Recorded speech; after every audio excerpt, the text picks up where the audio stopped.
Yep. Swing low, sweet chariot. Anyway. Welcome once again to Chill Filter, the podcast where we drink whiskey so you don't have to. But you probably should. You probably are. Hey, that's why we like you.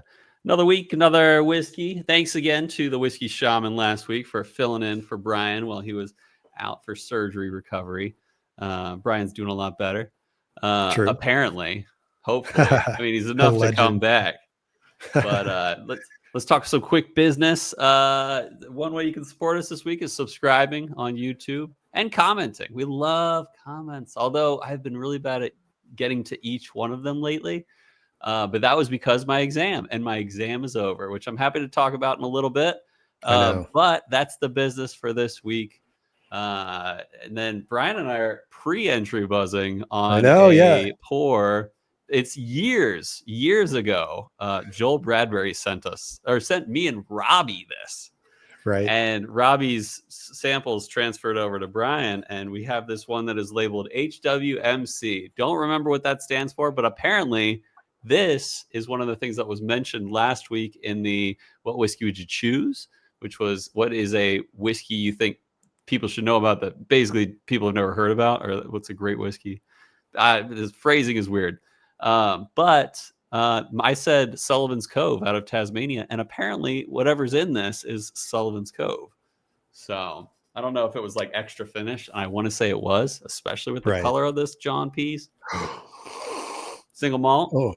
Oh man. Yeah. I might be oh no, I'll pocket this, but I just logged into Instagram real quick just to see if I could pull up the conversation with Joel, because I'm pretty sure he explicitly told us what HWMC was, but it was like a long time ago. But anyway, you were like, hey, let's drink that HW. You didn't say HWMC. So this is different. This one's different than the one he sent that we drank together in at my place. Well, that was my this first. Is still pretty good. That was my first misconception. My second was you were like, hey, let's drink that thing from Joel today. Yeah. And I was like, yeah, sure. Sounds great. And I went and I grabbed this other one. Yeah. There was one in there called that says BPR. And I mean, who knows what that stands for, but I grabbed it thinking that was it. And I poured it, and with the other misconception, I expected this to taste like what we had at your house that one time. And it could not be further. It's like, it tastes like a smoky Isla Scotch. It tastes pretty young. I'd peg it like 3-4 years. And there's some nice like black licorice anise notes in there too, but it could not be further from that delicious pineapple thing that we drank at your house that one time. Have you sipped this one yet? The HWMC? No. I got it here in front of me. It's about as dark as a little pour of Coca-Cola almost. Yeah, it really is. And it's pretty good. It smells real oaky. Yeah. Yeah. I mean, it's single malty and finished, but it's really well rounded. Reminds me almost of like a good, decent sherry finished Irish almost. It's pretty good. Yeah. Yeah, dude. 100% pick up the sherry finish. Like I would bet money this is sherry finished, because not only does it have the dark grapey red, but it also has that kind of like baking spice, like a tingly spice too, that I remember getting from sherry casks too. That's well done, that's Joel. Real good. Yeah, seriously. Yeah. And there's a depth to it that's definitely like single malty, but it's not too malty. Like it's very light in a weird way, but the sherry drags the the lightness a little down, which is not a bad thing. But it is it's kind of between an Irish and a Scotch, kind of, and to me. Yeah. It does have like a brightness like the Irish does. So I pulled up the Bradbury chat and I scrolled so it would all load in there, and I searched for HWMC. There's a message. Let's see, what's the date on this? November of 2022. Wow. He says, I think the HWMC one is this, with a link here. Heartwood Market Correction Whiskey. Oh, yeah, that reads right. Yeah. So what is that? Are you able to figure it out? This is a review written by somebody. I'll have to skim this later and maybe summarize, or I'll throw it in Google Gemini real quick. Read this for me. Make it short. Yeah. I'll let you know if I figure it out here shortly. Great pre-entry buzz for sure. Today we're drinking Michter's 10, a 25 AA barrel, and Bomberger's 2025 PFG. Pretty freaking good. No, it's precision fine grain apparently. Which I've heard it's pretty freaking good though. I've heard, but I've also heard it's like meh. But I've also never had a Bomberger's that blew my mind. So we'll see. We'll see. Well, dude, you know, I don't use AI much, but when I do, I'm like, it makes me so happy because I just threw this in here real quick, and it says Heartwood Market Correction is a specific whiskey release from Heartwood Malt Whiskey. It is a 13.5-year-old single malt from Tasmania. The name Market Correction refers to the distiller's prediction that the Tasmanian and Australian whiskey industries are headed towards a decline in demand and pricing due to the large number of new distilleries entering the market. It was bottled at cask strength. Do you want to guess the proof? 110. It is 129.2. Had to do the math. Whoa, that is not reading that high. Totally agree. Totally agree. 280 bottle released. Wow. Thanks, Joel. Shout out to that Tasmanian good man. Good on you, mate. That's great. Yeah. Tassel Pride. If you heard that shout out. Tassel Pride, as we learned. Yeah. Oh my gosh, I didn't say anything. I was like, I got that one wrong. When we were going I was reading off my monitor by the camera up here, and so it was like down like a little bit. It's like I thought, instead of Tassie, I thought it said tassel. So apologies. Okay, I've already gotten my letter saying I'm never allowed into Tasmania ever again. So you're blocked. No, what a dude! And his wife is an amazing artist. Check her out. Her name, I know her name, Emma Bradbury. Emily. Yeah. And she's got your daughter's name. So, that's right. Together in my head. This is delicious. But I think he told me that even though this is like malt, whatever whiskey, I think he said it was technically Sullivan's Cove distillate. So okay, it looked like Heartwood was the name of a Oh, I see what you mean. They got it from Sullivan's Cove, you think? I want to say, but I might be wrong. But he definitely brought that up this week of like, So two things. I'm gonna steal the show. Good. Two things that happened to me this week. One, took my exam. Awesome to knock that out of the way. I don't know if I passed or not. I find out by the end of August. And that is cool. I felt pretty good about it. The first question was a doozy. And it kind of like threw me off. I was like, if this is the first question, what's the rest of this exam going to be like? Because I didn't fully know the answer to the first one, but I got better after that. And I even checked my work. I had like 45 minutes left at the end of the exam. So I was like, let me just check my work.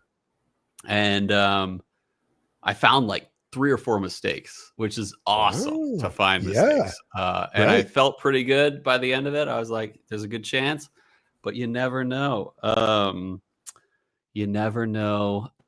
Even if you feel confident. I've done that before where I'm like, obviously I passed this, John. And I get like a 3 out of 10 and a 6 is passing. So remind me, is it one of those things where there's only like 6 questions on the whole test? No, these are 42 questions. And they're all usually, you should expect 6 to 12 minutes per question of work. Oh, wow. So, Yeah. So we'll see. No hiccups like the computers were all freezing or anything this time. People like actuaries, especially on the property and casualty side, like that is a date to remember. May 1st, 2024, when all people like just had computer issues, basically. Yeah. So nothing like that. They've learned hopefully from their mistakes. But that was quite a week or 2 or 3. People were freaking out. So none of that.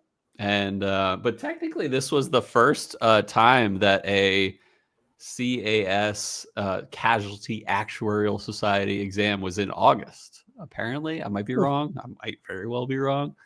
Or at least a higher level exam. So they're starting to do certain of the exams 3 times a year.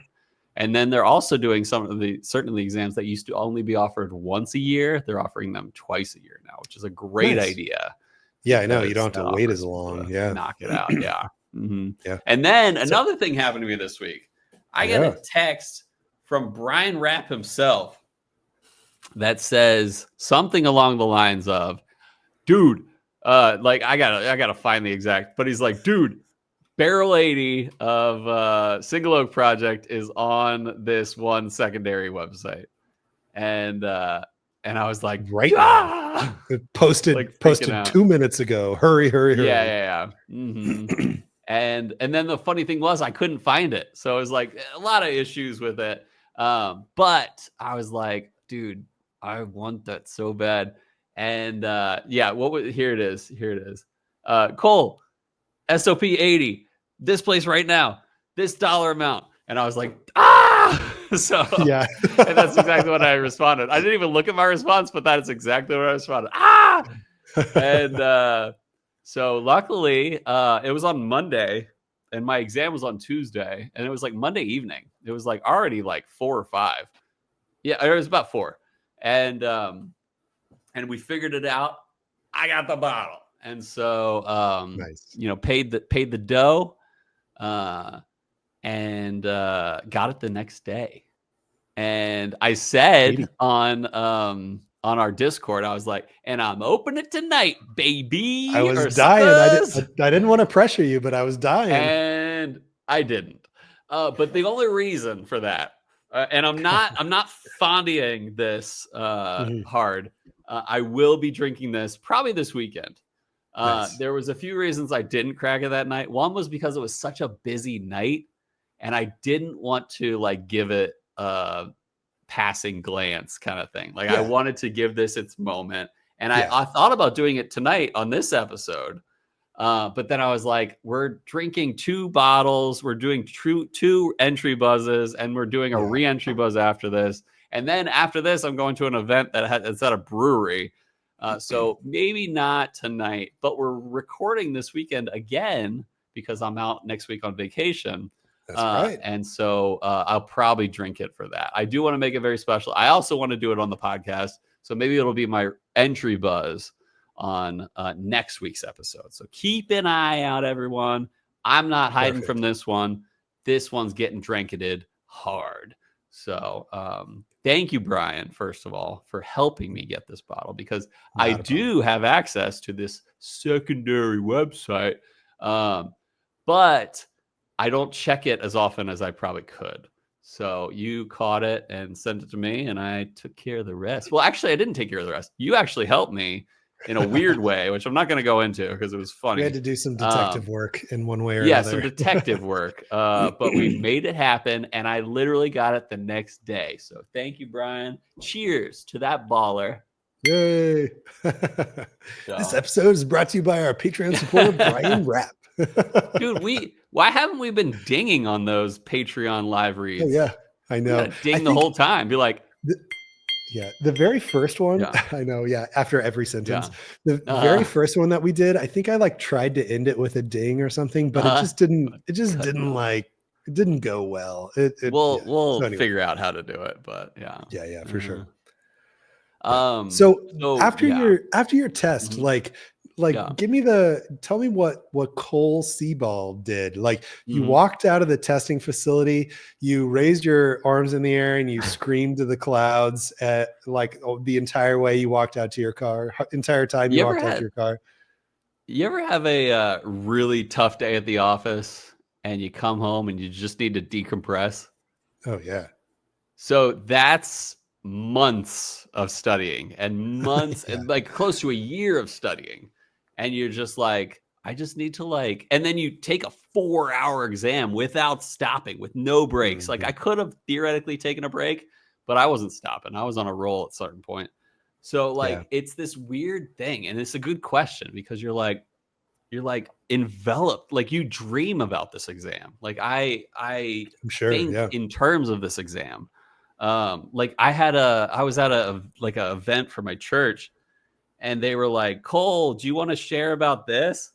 About what your group talked about? And I was like, what did we even talk about?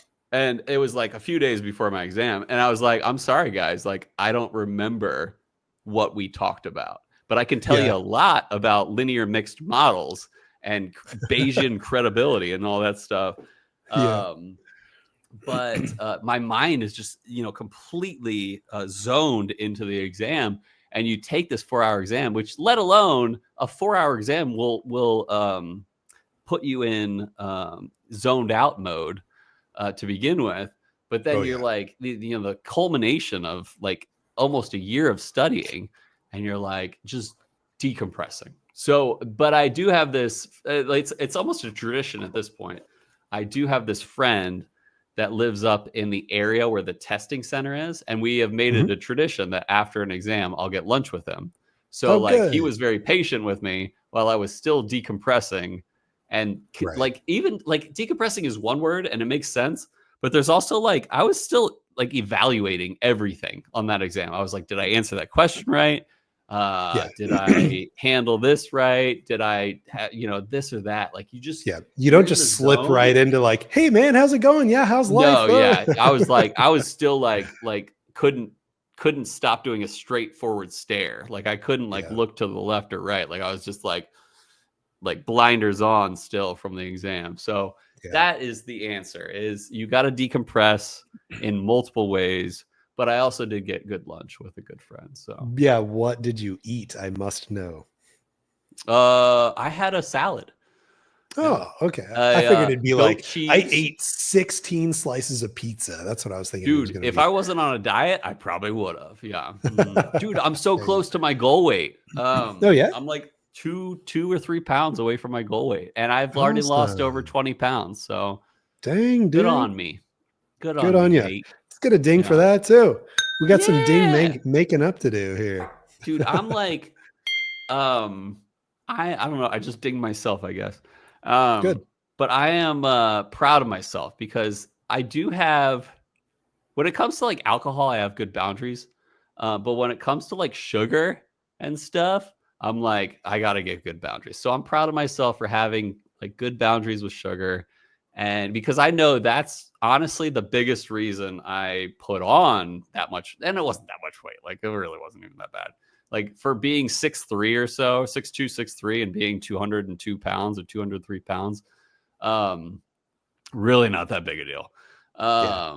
But I don't like being up at 200. I like being at 180. So, but that being said, I'm proud of myself because it's about discipline and self-denial and stuff. So get on board. Now, one very last question. Just remind me where you're at on the testing scale. There are how many levels, and you're at what, and you hope to get so what? If I pass this exam, I will have 2 more exams to get to my associateship of the Casualty Actuarial Society.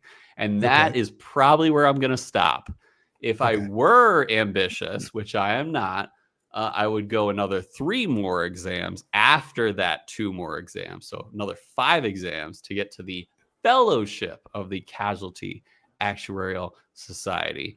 But I don't want to go there right now. And maybe I'll change my mind later. But right now, I am just cool with being 5 out of 7. So nice. Yeah. I imagine fellowship people are in their late 50s, mid 50s generally. Dude, I've known fellows that are 24 years old. Well, okay, but the oddball who's an absolute genius.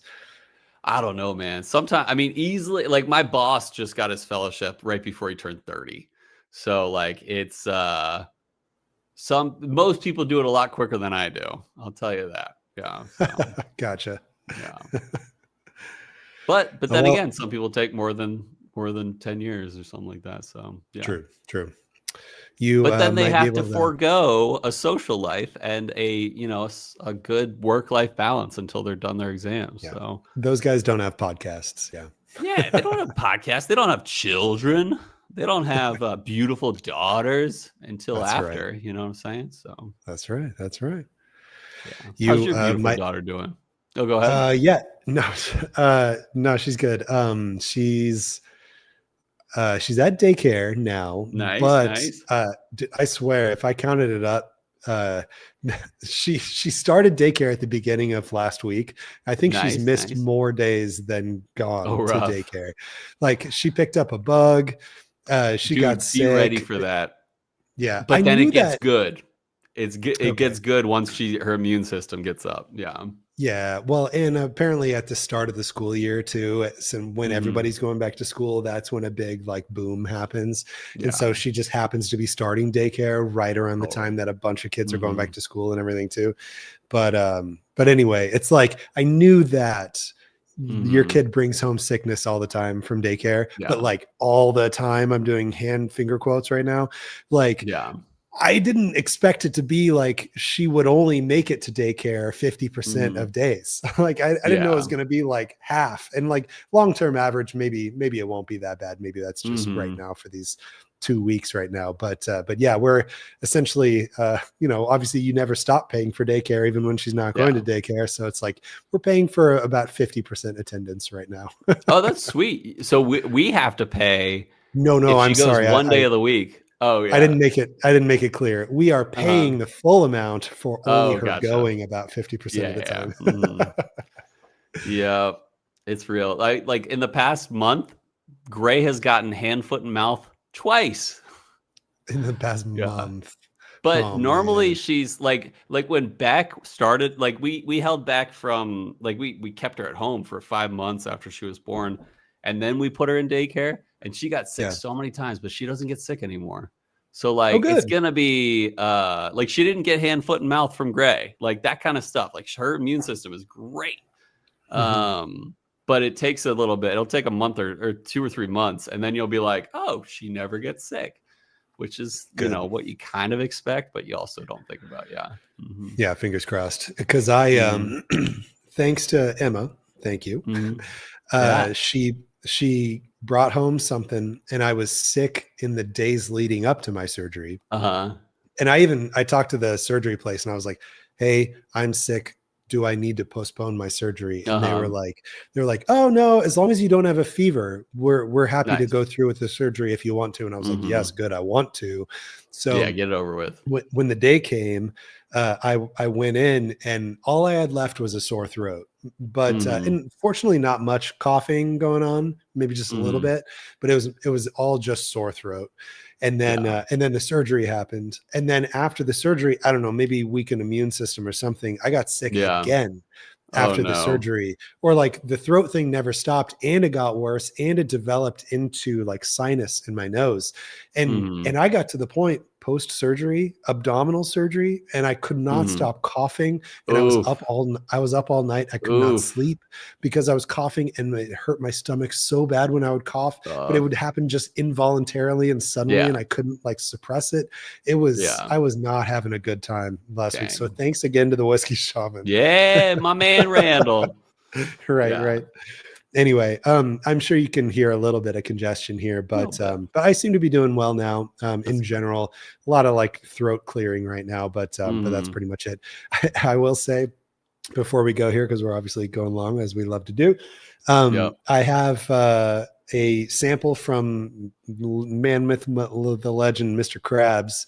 Uh, Nice. he had given me a sample of the old Fitz 13 VVS. Nice. I Nice. Yeah, know, yeah.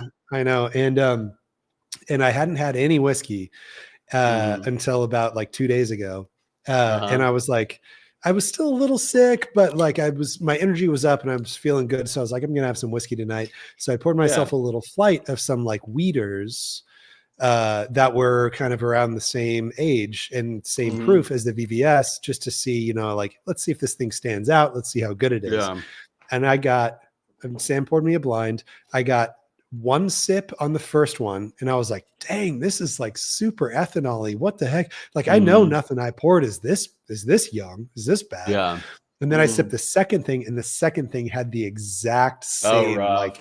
just ethanol, just disgusting young whiskey taste. And I was like, I should not be doing this right now. This was a terrible decision. So I turned to Sam and I was like, tell me which one was the VBS so I can pour it back in the sample bottle. Yeah. And it was the second one. And it's wow.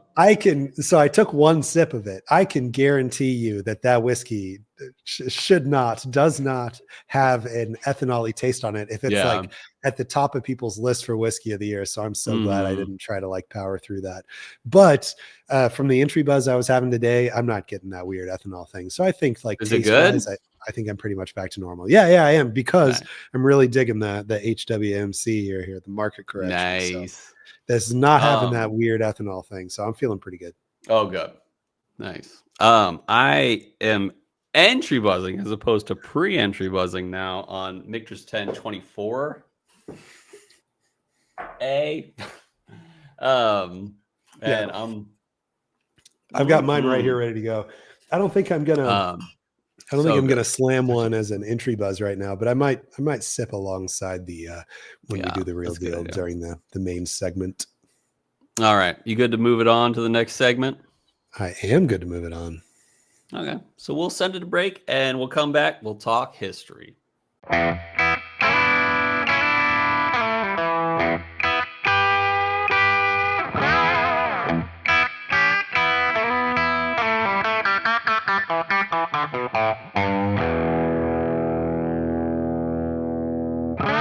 Today's episode is sponsored by the man, the myth, the most famous Kentucky Colonel of all time, Colonel John Hughes. You thought Colonel Sanders perfected that fried chicken recipe. Nope, that was John adding his own secret ingredient, a splash of the good stuff. If you haven't listened to herbs his podcast, and spices. If you haven't listened to his podcast, Embellish Pod, you're missing out. John's interviewing skills are second only to his whiskey tasting prowess, a talent he uses to discern subtle notes of oak, caramel, and an interviewee that may or may not be telling the truth. So let's raise our glasses to Colonel John Hughes, a legend, a master storyteller, and a true friend. And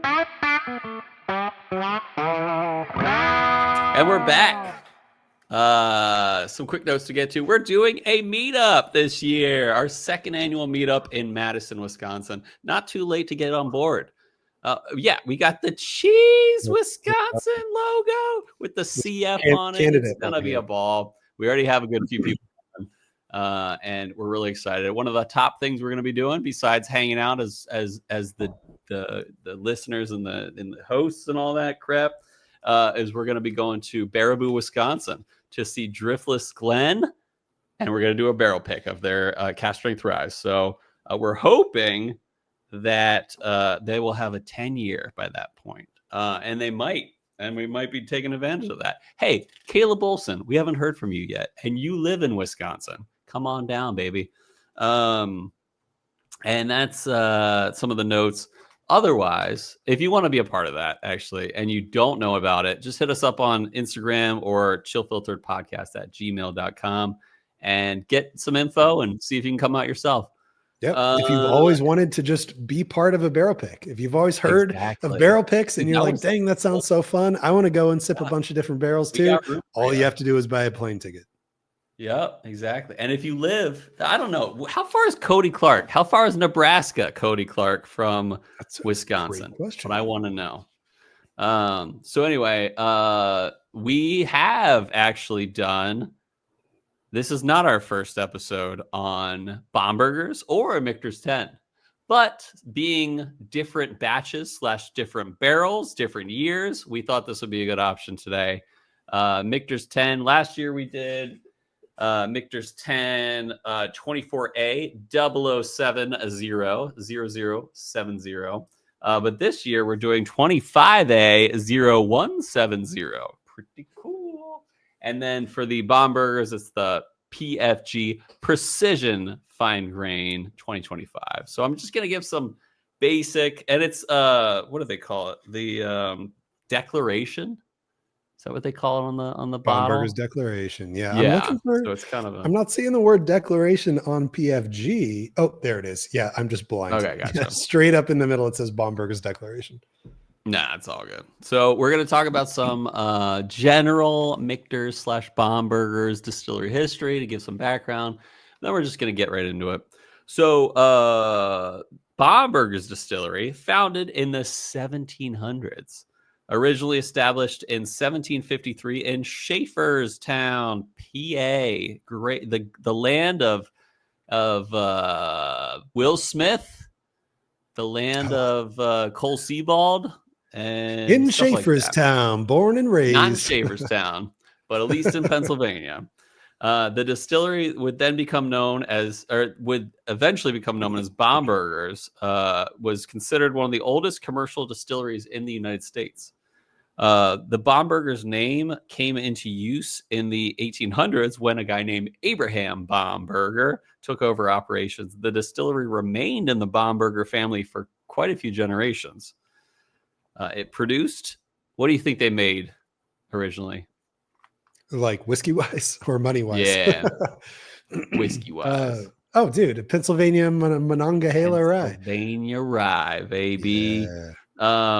And that was what they were known for centuries, and it remained kind of a vital part of America's early whiskey history and industry. And then Prohibition happened, and they closed and changed hands a few times afterwards. But then in the 1950s, a guy named Louis Foreman, renamed it Michter's after his sons Michael and Peter, which brings us to this point again that is technically not Michter's. It is Michter's. Love it. But who cares? I certainly don't. Because I've gotten it wrong and right all the time. Shut down, though, in 1989. The bourbon glut strikes again. Michter's, still located in Pennsylvania, went bankrupt in 1989, leaving the distillery abandoned for quite a few years. Though it gained kind of a cult following after it went under, known for its kind of historic whiskeys. But then it was revived in the 1990s and early 2000s with new ownership and relocating operations to Kentucky. Today, the company honors Bomberger's with their Bomberger's release through limited edition releases like that. But the guy who owns it now, it's family owned. Can you believe that? Joe Magliocco is the owner of Michter's. And it is not owned by some bigger brand. So we're going to talk Bomberger's PFG, precision, fine grain. You think, wow, they must be using the best of the grains. Well, apparently, this is not the grain we're talking about here. We're talking about oak grain. So it is part of Bomberger's Declaration, which is a yearly release, an annual limited release from Michter's that honors the historic distillery's legacy. This recent release, PFG, pretty freaking good, stands for Precision Fine Grain. The PFG barrels use a more tightly controlled oak grain structure, meaning the wood is selected for very fine grain and consistency. This results in a slower and more refined extraction during aging, aiming for more nuanced flavors, whatever that means. The PFG barrels often emphasize a smoother mouthfeel. Smooth is the best way to describe whiskey, apparently, and a deep complexity, allowing for a richer integration of the oak, apparently. Spice and sweetness. Who cares? We'll see if fine grain means better in a moment. But yeah, the bottles are somewhat allocated and rare, hard to find. How did you get this bottle? No, this isn't mine, actually. This is Bryan Duncan's, and he left it at my house. I've actually had it here at my house for like months. Like nice. He got it right when it came out, and he was like, "Nah, just keep it till you do an episode on it." And I was like, "Are you sure? That might not be for a while." And he's like, "Yeah, whatever." And actually, we had another, we had a get together, and I still had it, so we like busted it out at the next whiskey night. And I was like, "Well, this isn't mine. This is Bryan's." So we started pouring it around and stuff on another evening too. What a generous man. that Bryan Duncan is. And then we're drinking as well Michter's 10 25A barrel. Pretty highly sought after, very allocated. Last year's was phenomenal. One of the greatest things I've ever drank from the distillery, or at least the whiskey company, because I can assure you that they probably didn't distill the 24A, but they might have for the 25A, because technically they started up as a distillery in Kentucky in 2015. But anyway, I imagine next year we'll probably have some 10 years, if not this year. So anyway, what makes it special? 25, like every Michter's 10 is a single barrel. So that's what kind of makes it special. But we found that a lot of the barrels from the, like even 24A were very good. Does that mean that they were the exact same barrel? It does not mean that. In fact, it means not that. But we found that they were all very good individually. But maybe there were some outliers for the record. Their master distiller, a guy named Dan McKee, and they have a master of maturation. Her name is Andrea Wilson. They can have a say in what barrels get in this 10-year, releases. Very allocated, but pretty cool. Can you give me the proof on each one? I didn't write those down. Yeah. Bomberger's PFG proof is 100.2, 100.2. And by the way, I might have just missed this. I apologize. But on the back of PFG, it says the barrel, the wood that made the barrel, was seasoned outdoors for a minimum of 40 months. Did you say that? Wow. That beats seasoned wood or cured oak, which is boasting a solid 18 months.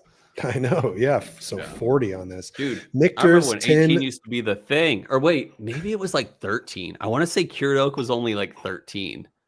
But now 18's a thing, and now 40's a thing. Well, I remember seeing, I have no idea what it was, but I've seen barrels say that the staves were toasted for 24 months. And I remember being like, seasoned or toasted? Yes. Sorry, seasoned. Oh my gosh, toasted for 24 months. Cured is probably the better word. Seasoned is not. We don't have enzyme-rich baths up in here. You know what I'm saying? Salt Bay sprinkled MSG on it for 24 months straight. Michter's 10 bourbon proof is 94.4. Okay, cool. Yeah, that's the standard. And then wait, remind me, Bomberger's was what again? Bomberger's is 100.2. Okay, cool. What do we drink first?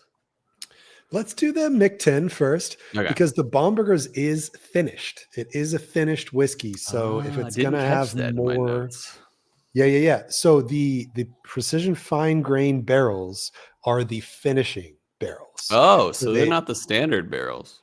Yeah. And I guess I'm not 100% on this, but everything about this has led me to believe this is barrels that would have normally gone into Bombergers, but they finished them in precision fine grain oak barrels. Nice. So here's a Mick 10 cork pop for you. Do it. Nice. I don't know. You've had this before, though. I don't want to hear about it. Actually, you know what? I don't think I've had this 25A yet. Ooh. So it could be as good as 24A. I opened this for you, and I have not had my own Michter's 10 Proud of you. Anytime soon. Yeah. The rarity here. This never happens.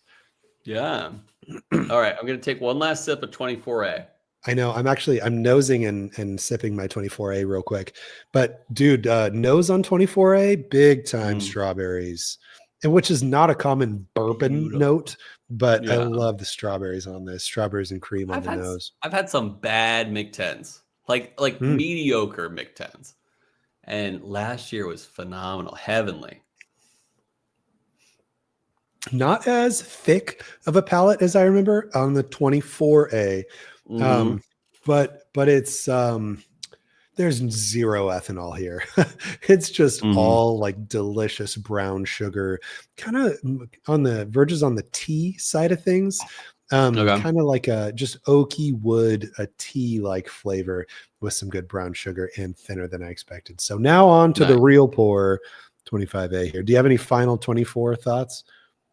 24 to me, yeah, I like your strawberry note, but I got a lot of my favorite notes of apple and caramel. Ooh. And it was really, really nicely sweet, subtly sweet, which is why strawberry is a great note, because it was subtly heavenly sweet. Like, it was so good. It reminded me of a good wheated bourbon from Buffalo Trace, but in its own way. Yeah. So you look at your face is showing me things. I enjoy this, but it is very different than 24A. I agree. It is not as soft, and I agree. It's a little more ethanol-y so far. Yeah, but go on. Sorry, I don't want to cut you short or anything. I'm just so excited. 25A Michter Sin bourbon. I do not get the fruits on the nose. Mm-hmm. I do not get the strawberry.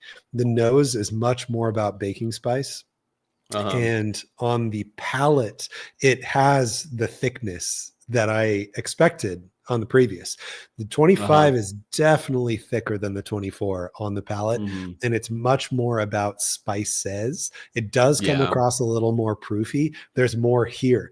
But since it's 94.4 proof, like it absolutely can use these spicy spices that are on this. Nothing about this is hot at all. There's just some great body here from the baking spices, and not nearly as much fruit as I was getting on the previous year. It's crazy how different these Michtens can be, especially year to year, as opposed to barrel to barrel. Even their ryes are very different every year, which is kind of cool. Like you never know what you're going to get, which is fun.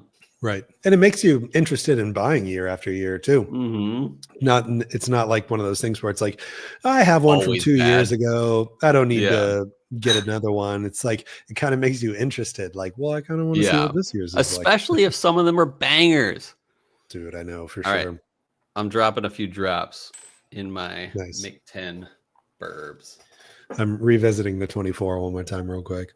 Ooh, great notes with a few drops on the nose. Oh man, brings out notes of 2024. Very fruity, bright and fruity, but not too bright. Like, not like, sometimes I think of like Irish whiskey bright. Like, this is a well-rounded, bright, fruity. Nice. Yeah. I got my 2 drops in here. If anything, it toned down the baking spices for sure. Trying to see through now. Mm-hmm. But the nose is not nearly as spiced as it was. It's a changer. Front of the palate, it's fruity, and then it changes into some baking spices, and then it goes a little thin, not bitter, but it kind of just goes into a bite, with some water, of course. So I like it. I love the nose a lot more than the neat, but I don't know if I like the palate more than the neat. Yeah. I agree on the on the back end bite. Don't like a back end bite. Nope. Don't bite the back end. Don't bite the back end. You know what I'm saying? So thick base. Know what I'm saying? You can get a good bite on a thick base. Yeah, absolutely. More there to bite from the back. Yeah.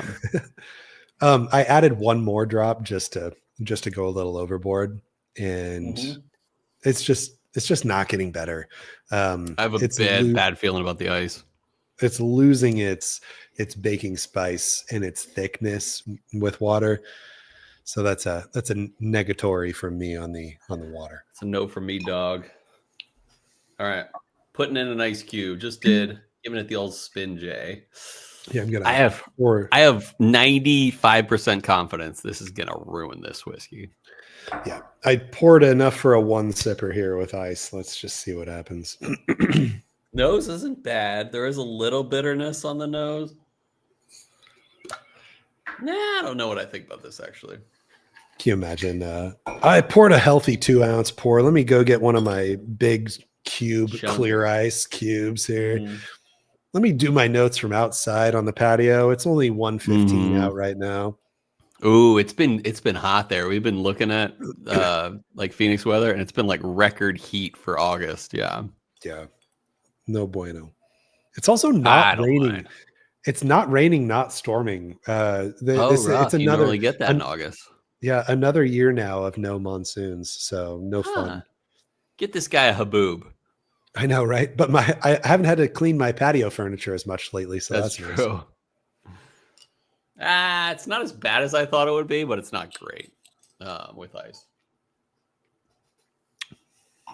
I mean, you give this to somebody who doesn't like whiskey on a big rock, and they're gonna think this is the best whiskey they've ever had in their entire life.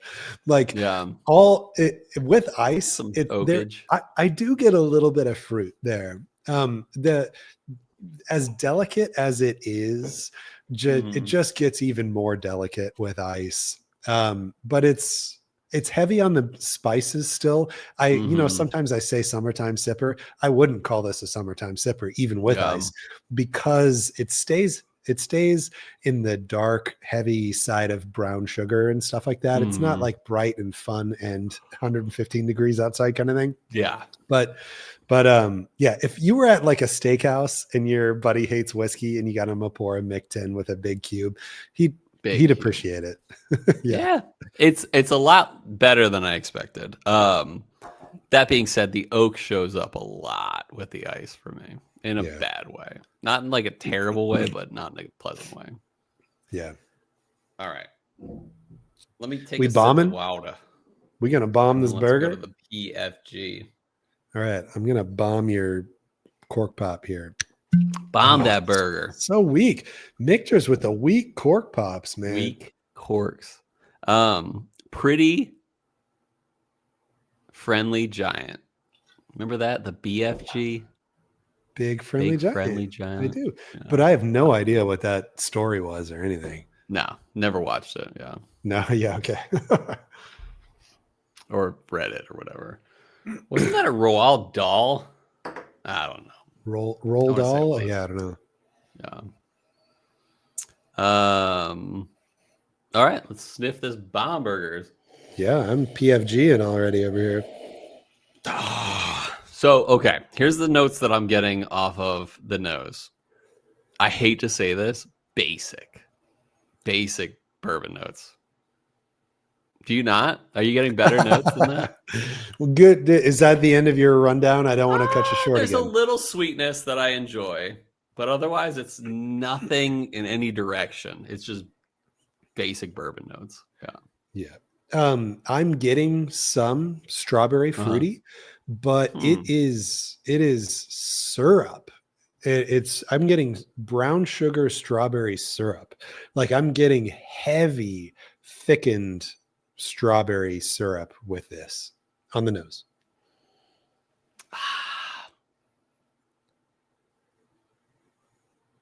With ethanol. Yeah, man. Maybe. I'm happy I'm not getting much ethanol because I'd be worried that my palate was still corrupted from 2 days ago. But on the nose, I'm not. I can coal sniff this. I'm not. It's not gonna make me cough or anything, and I'm susceptible to coughs right now. Oh man, Cole's grimacing after the sip over here. What's going on? I don't love it. Maybe this fits into there's no such thing as a good finished bourbon. Yeah, or there's no such thing as a good Bomberger so far. Yeah, I know, right? I still have my old Bombergers. Let me grab that real quick. You should. Yeah. This is a little sharp. That's the best way I can put it. That proof feels hotter than 102 or whatever, or 100.4, or was it 104? I forget.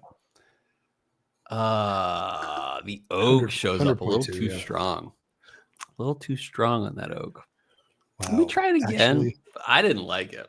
I thought I liked this more than I do right now. From the other times that I've had this.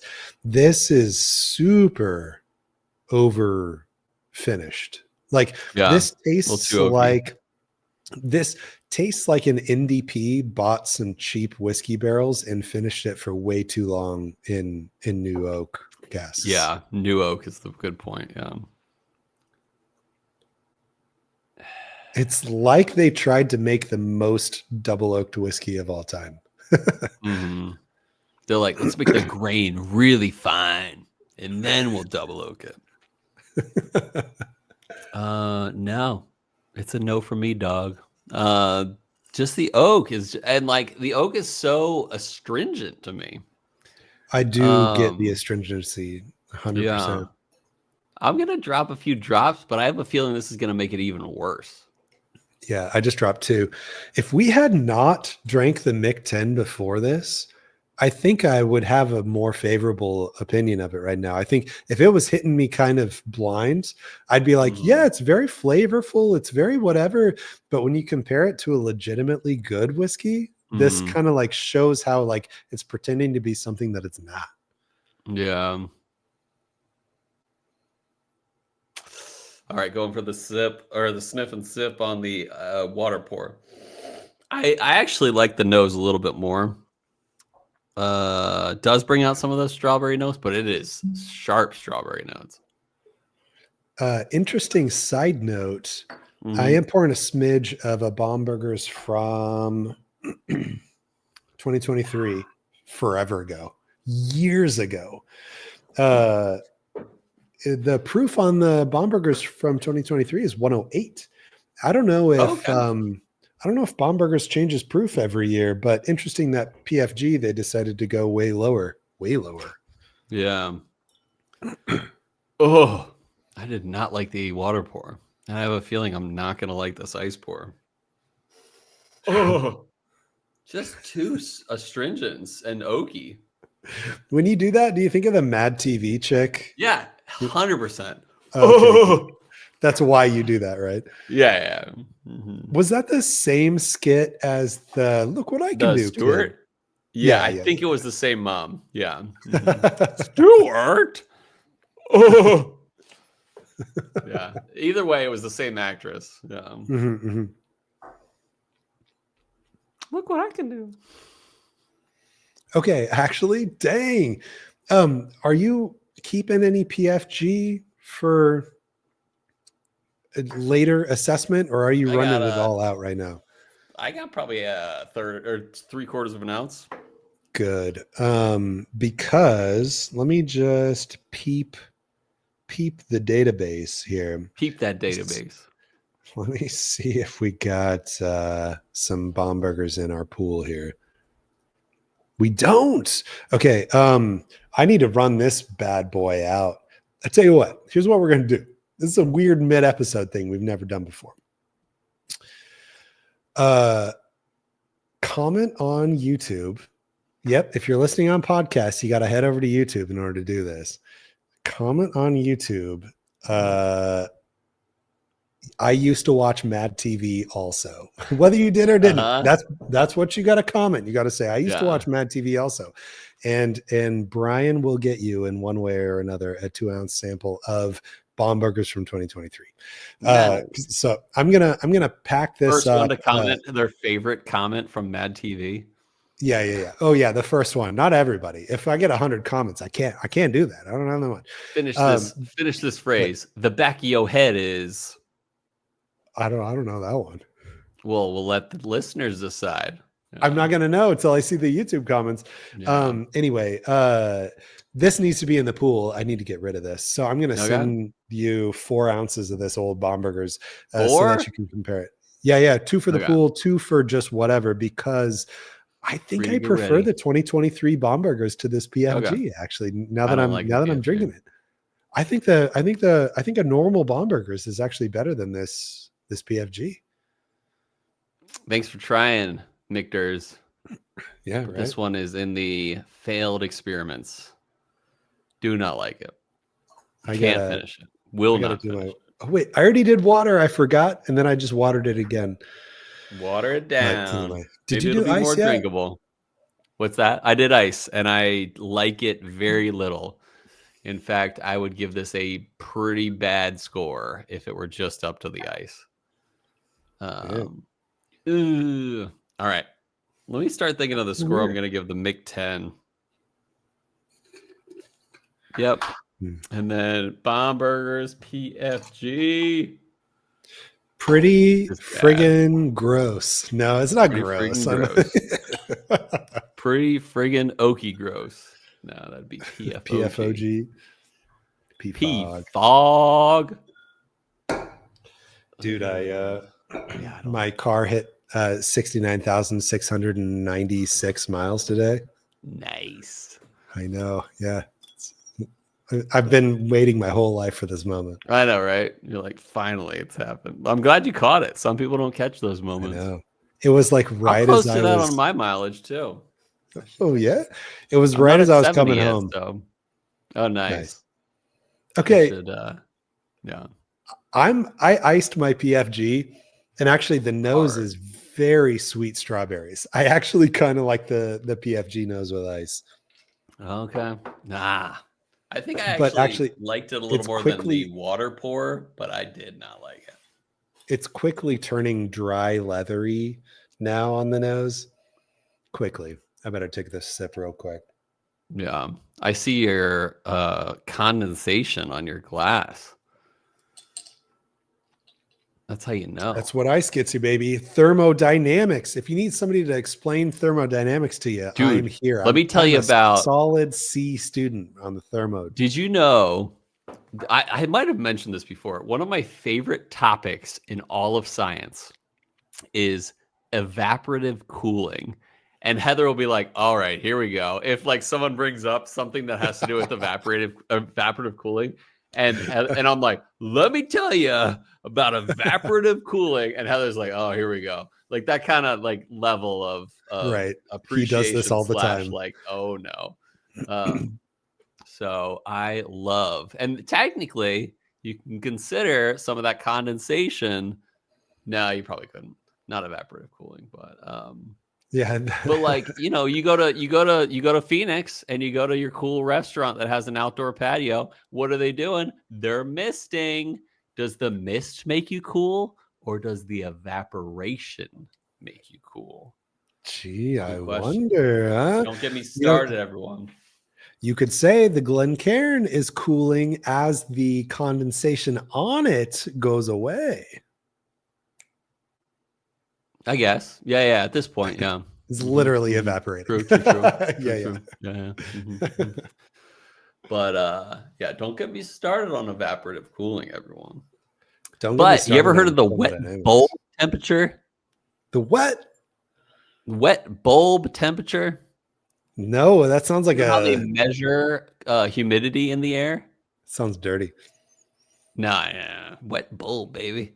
I'll leave it at this. One bulb of the thermometer has a wet fabric over it. And so that measures how much evaporation is cooling the air, or at least the thermometer technically around, because evaporation cools. But then the other bulb of another thermometer is not wet. And so they say this is the actual temperature, and the wet bulb is the kind of the measure of temperature based on the humidity in the air. So like somewhere in Virginia, when we're dealing with 100% humidity some days, they will be the same temperature because the evaporation is not happening because the air is saturated with humidity. And so that's all I'm going to say. But somewhere like Phoenix, they'd be very different temperatures because there's almost no no humidity in the air. Yeah. And so that's how they measure humidity. Wet bulb. I can see how the differential would get you a humidity characterization. Mm-hmm. Exactly. Mm-hmm. I love the idea that Heather is like walking down the hallway right now, and she like heard you, Yeah, and she's like, "Oh boy." Yeah, exactly. Good luck to those listeners. Yeah. Welcome to the Chill Filtered Podcast, where we talk about humidity and the wet bulb experiment. Where we chill with evaporative cooling. Yeah. Yeah. Oh, God. Don't get me started. Right. I need a rating scale over here. What you got? I at least have my numerical scale. Okay. I think the Michter's 10 is an 8.8. It's good.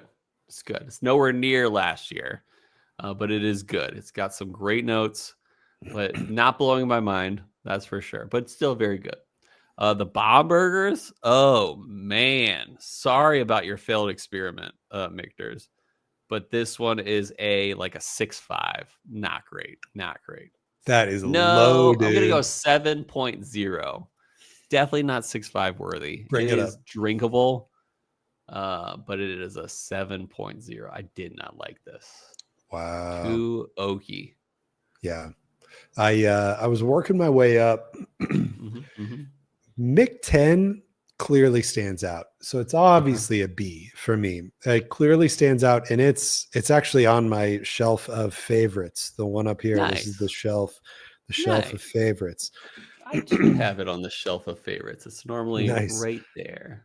Yeah. It clearly stands out. But I have trouble saying that it's like extremely solid and well-rounded because of its low proof point. There are some very nice and very flavorful and just very easygoing things about Michter's 10, but there's nothing about it that makes me take a sip and be like, holy crap. Like nothing's going to make me say holy crap about Michter's 10. It's just that I take a sip of Michter's 10 and I'm going to say, yeah, that's a delicious whiskey. So for me, it's just below the extremely solid, well-rounded. I'm going to say B+ on this. Okay. It clearly stands out, and it is also very good. So I'm going to give Mick 10 a B+, but the Bombergers, I'm going to go down to C+. I'm going to bring the Bombergers PFG a full tier below, in that it's not average. I think it's better than average for me. It's not going to get lost amongst the other whiskeys. It has more pros than cons. It has a positive, memorable features of being like, hey, you want to try like a crazy finished oak, finished in new oak whiskey, like a very finished whiskey. That's what this tastes like to me. I think there's a lot of flavor here, but it's not all necessarily good flavor, but it just like, it tries to punch you really hard at a low proof point with a lot of flavor in an almost artificial way. So that's why it gets a C+ from me for the Bomberger's PFG. Respect the effort, but not a win, not a success. All right, now that we've talked about our ratings, I think it's time for our next segment of the show. We like to call Whiskey World News. All right, everybody, welcome back. This is Whiskey World News, and today we have an interesting article here. Oh, we do. The Spirits Business website, an article written by Lauren Bowes, good friend of the podcast, says... Lauren! Yeah, Lauren, shout out to Lauren. Give me a ding for Lauren. You got a Glencairn nearby? Close enough. Oh, love it. So Uncle Nearest was hit by a $100 million lawsuit. Just $100 million. Yeah, no big deal. Million. I fed this article through Google Gemini and asked for a summary, and here it is. Amen to AI. A lawsuit has been filed against Uncle Nearest Incorporated, Nearest Green Distillery, and company owners Fawn and Keith Weaver by their lender. So a lawsuit by their lender, Farm Credit Mid-America. The lawsuit alleges that Uncle Nearest defaulted on over $100 million in loans That's a lot. And misused the funds. So the key allegations from the lawsuit include defaulting on the $100 million loans, misusing loan proceeds, such as pursuing a $2.2 million home in Martha's Vineyard through a non-borrowing entity, overstating its whiskey barrel inventory by $21 million to secure a larger loan, selling off future revenue streams and barrels of whiskey, which were collateral for the loan, without informing the lender, and failing to provide required financial reports and maintain a minimum net worth and monthly income. In response, Uncle Nearest and its owners have claimed the lawsuit is a hit piece. And I saw their responses. They're really going all in on the hit piece deal. Claiming that the lawsuit is a hit piece full of inaccurate claims. They have stated that a former chief financial officer, who has since been fired, was responsible for inflating the barrel inventory without their knowledge. They also dispute that the claim that the Martha's Vineyard home purchase was secretive, saying that the lender's executives were aware of it and even stayed there. The company also initiated a legal response with a hearing scheduled in federal court. What do you think about this? I have a lot of thoughts about this. And so I don't know. This is all allegations, and maybe Uncle Nearest is like 100% right. But I will say this, is that Fawn Weaver, though she is an incredible storyteller, an incredible businesswoman, or at least apparently, or allegedly, I will say this, is that I don't know a lot of people that buy Uncle Nearest. And like, I know, I'll see these stats that Fawn Weaver is slinging, and she'll be like, we're the fastest growing whiskey brand ever, basically. And like stuff like that, and I'm like, respect. But then I also don't see anyone that buys that product. I see it on the shelf, like 6 bottles deep all the time, where it's like, I don't know who's like, that's the thing about brands like that, is like newer brands, you gotta see it flying off the shelf. You look at, like, I hate to say it, Found North, you can't find that on the shelf because they're doing quality stuff that is highly bought, sought after. It simply. Yeah. And I might just be not in the right demographic or the right area of the country. Maybe it's huge in the South and I'm only barely in the South. I don't, and having tried some of the best of Uncle Nearest, it's good, but it's not great. And I hate to say it so bluntly.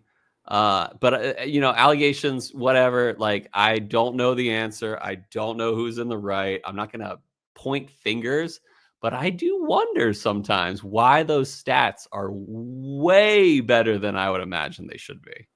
Right. That's all I'm going to say. Yeah. That's a very good point, though. I know one person who's interested in Uncle Nearest, and that is Sluggiface Patrick. Nice. But, and I hate to think that I'm speaking wrongly for Patrick, but my impression as to his interest in the brand revolves more around the story. Yeah. And it cool revolves around, it revolves around like a really cool story. What they've done, where they've come, how far they've come. But it doesn't revolve around how good the whiskey is. And I know that there's some Uncle Nearest that Patrick has really liked and that others have really liked. I've heard of some barrel picks, like from our local store here at Trevor's. I heard they got a really great barrel, nice. Uncle Nearest single barrel, that was sourced from Dickel. Well, allegedly well, it's from Tennessee Dickel. Whiskey, so let's assume. The guy picking the barrel alleges that he saw Dickel on the barrel that they Nice. picked. Mm-hmm. So anyway, that's the story. Yeah. But I don't hear people that are interested in the core of how the whiskey is sourced or produced in whatever capacity. I hear people interested in the idea of the brand and think that that's all interesting, but like that's as far as it goes for me. And I have a lot of ears to the ground on like people interested in whiskeys and the fact that Patrick's like the only one, and it's more of a story and an interest in Fawn and how far the brand has come. I feel like that's a little telling too. Who knows? We might be dead wrong. But I always wondered about those numbers. Yeah. And my thought is if you, if you lie about some numbers, you might not lie about other numbers. You might lie about other numbers. I was going to say, if you lie about some numbers, you might lie about all numbers. Yes. Yeah. But I would be stoked to be proven wrong, for the record. I do appreciate what they're doing. I really do love the story. That being said, those numbers don't add up to me. So we'll see. 100 million is a lot of money. We'll see. Yeah, I know. In a way, I'm cheering for them. Yeah. Ending amount of money. Yes. That'll put you under. Yeah. Even if you're the fastest growing whiskey brand in history or whatever. Right. All right. Surely they will quickly outgrow $100 million. Yeah, exactly. They can pay that off quick in barrels. All right. That's good enough. What do we got for the last 2 weeks results on what whiskey would you choose? 2 weeks. I'm not sure. Okay, good. I only have 1 week's worth. If that's incorrect, I will rectify that in a future episode. He said rectify. Rectify. Previously, we asked you, have you ever heard of either of these distilleries? We wanted to feature some little known herd of brands that we knew were delicious. And by we, I mean Cole and Randall. So here the options were Randall's Minden Mill Distilling and Cole's Sullivan Cove Distillery. And so I didn't want to like pit them against each other. I just wanted to ask everybody. I wanted to ask everybody, have you heard of these or have you heard of neither? So we got 50% for neither, first off. Nice. So half the responses hadn't heard of either. About. But we had 31% to 19% in favor of Minden Mills. So we did have several Minden Mill votes here. Nice. But I gotta just say, Whiskey Shaman Randall, he voted for himself twice. I got to do a quick call out here. We had a vote for Minden Mill from Whiskey off Shaman the numbers. And Whiskey Shaman 2 on Instagram. Yeah, that's what we got to do. Still filtered too. It was an artifact of when I imagine it was an artifact of when his Instagram got hacked and he had to quickly create another Whiskey Shaman account. But anyway, even without that second vote, though, sadly, Cole, he would have beat you on the amount of votes that you got for the Sullivans. But wait, but does that mean I'm better off? I think. I don't know. Sullivan's Cove themselves gave us a like on saw that. They liked it. So that's worth something in itself. So Sullivan's Cove Distillery's Instagram page themselves did reach out in some capacity and liked the post from that. So shout out to Sullivan's. Good to see you guys. Hey-o. Thank you for weighing in. So anyway, we got some write-ins though for the question that we asked, which was what little known distillery what distillery is little known that like no one's ever heard of before that you want to give a little shout out to? So we got a write in from Dramhound here. He said Valentine Distilling. Some whiskey nerds may know one of their labels, but not the distiller. I'm curious what he means by that. May know one of their labels, but not the distiller. So let us know what that means exactly next time you hear this episode. Got a write in from Cody Clark. He says Far North Distillery. I've heard of Far North. Minnesota, I think. Nice. Next barrel pick, maybe? Huh? Yeah. Mad Town Marketer wrote in. He said Driftless Glen. Next barrel pick, definitely Driftless Glen.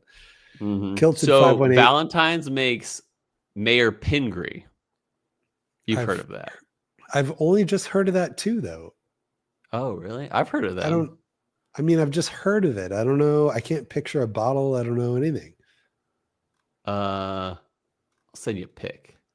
Nice.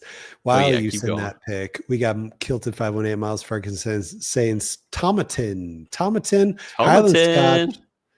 Is Scotch allowed in this poll? Scotch is totally allowed. Yes, absolutely. Allowed, Scotch is allowed. Yeah, dude, for sure. Yeah.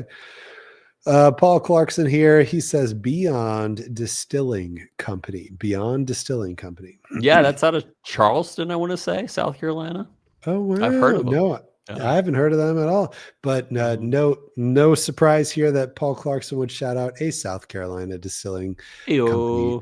Whiskey Drinking Panda says, outside of Texas, not many folks know of Andalusia. Shouting out Andalusia here. Maybe we got another shout out to them too. Wait, actually, yes. The next one was Whiskey Shaman with Andalusia. They are in cahoots. And add on to Blanco. Texans. Oh, yeah, Blanco, Texas. I guess Andalusia is in Blanco, Texas, I guess. Nice. Whiskey Drinking Max. Whiskey with Max says nice. Ben Rhines. I'm gonna spell it just so that if anyone's searching for this knows how to find it. BenRinnes. Ben Rhines. I'm guessing that's also in Scotland. But yeah, totally. If you're spelling it that way, yeah. Right, yeah. 2 N's in there from Whiskey with Max. Thank you very much. We will have to Google them later. Bro Askateswasa, the last one says Bridgeland Distillery. Their Innisfall Irish whiskey is great. Ask Bryan. Don't ask Bryan. Bryan doesn't remember. Bro Askateswasa, please remind me if I've had that before. Maybe you sent it to me on a secret sampler or something. My memory is just the worst. So, but anyway, Bridgeland Distillery. Thank you very much. Nice. Got a question for you now, Cole. Are you ready? Oh, I'm ready. This now begins a new little series that we're going to do. And this limited series will span the next 3 weeks or so. And the question is, it is a distillery showdown series. So we're going to pit some distilleries against each other. So we're going to ask you this or that. We're going to ask you first for a Suntory showdown, Beam or Makers. Beam or Makers, tell me which one you prefer. If you could only drink one for the rest of your life, are you killing Beam and only drinking Makers, or are you drinking Makers and killing Beam? Killing Makers. I do love Maker's Mark, especially like their cask strength can be great. But I think Beam has just too many products. Like you just go left and right. And maybe some of their products suck, Maybe Basil Hayden's is Basil's Beam, right? Yeah, I think Basil Hayden's is Beam, yeah. Yeah. But maybe Basil Hayden's is not great. Yeah. Maybe it is. But I think Beam has just too many options, and I can enjoy, I don't know, what's that? What's that rye they put out? That's good. Old Grandad no. Old Overholt. I can enjoy. Oh yeah, I forgot that was Beam. Yeah. Mm-hmm. So Beam it is for Cole.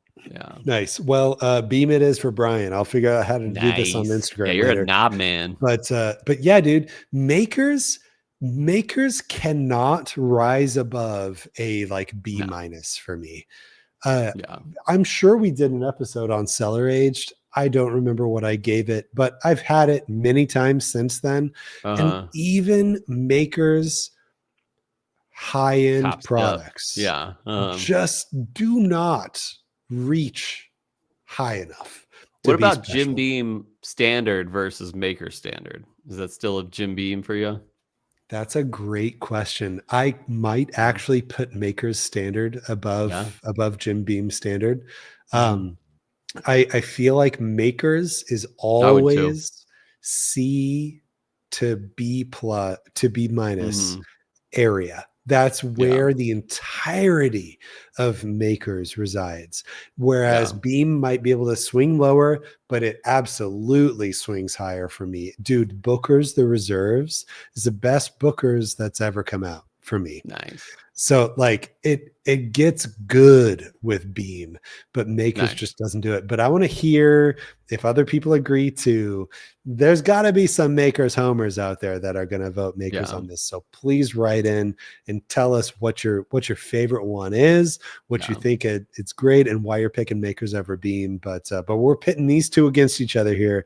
Makers versus Beam. One must die. Who is it going to be? Yeah. And write in if when Bryan said swings low, you were thinking swing low, chariot, stop it, let me ride. Oh, let me ride. What? Okay, so I've heard him. Swing low, sweet chariot. Yeah. That's what came through my mind when you said, yeah, it swings low sometimes. I'm like, does it? And perfect. Anyway. Nailed it. Yeah, write in for that, you hymnal people out there. Is that really like religious? The swing low, sweet chariot thing? Oh yeah. It's about I think it's about I don't know. Swing low, sweet chariot, coming forth to carry me home. Swing low, sweet chariot. Anyway. Thank you very much. Carry me home. Yep. You know, actually, over yonder, and what did I see? Coming forth to carry me home. Anyway, I hope that next week we're actually going to be drinking something that was sent to us from one of our favorite Southern distilleries, 13th Colony. They sent us their Cask Strength Rye 2025 release. Boom! Yeah. Oh, you got one too? No.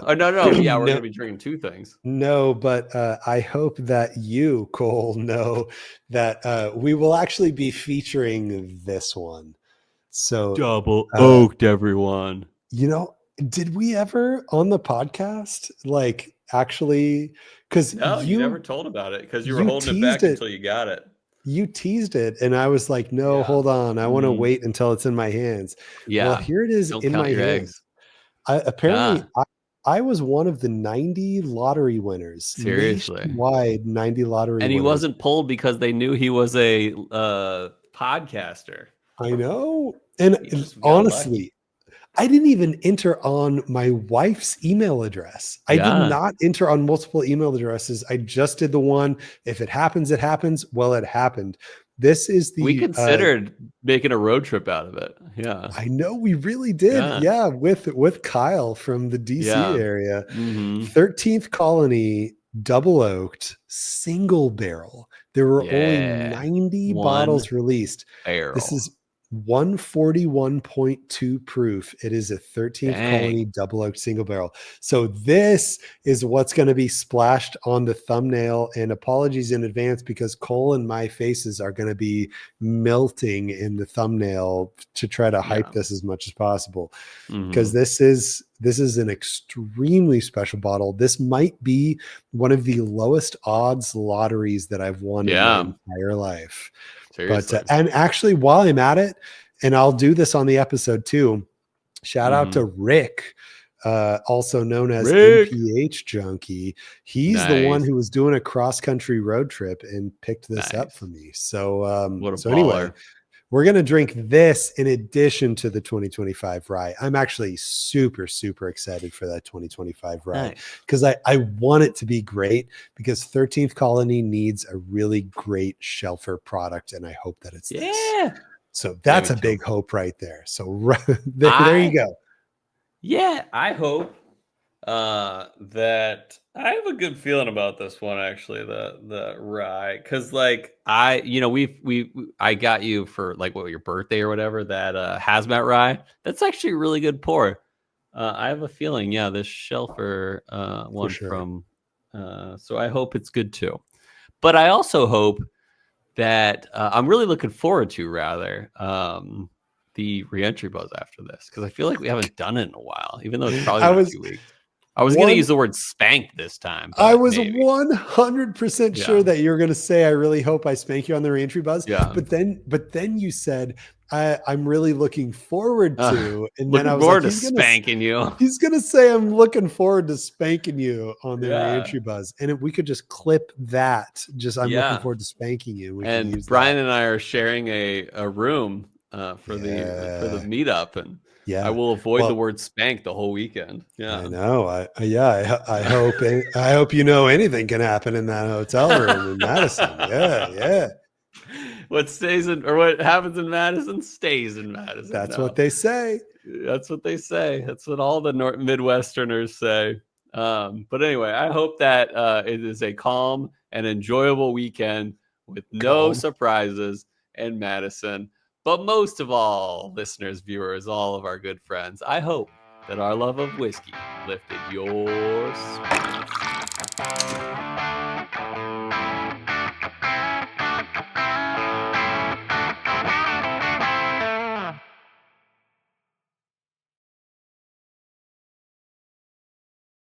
And I was like, ah!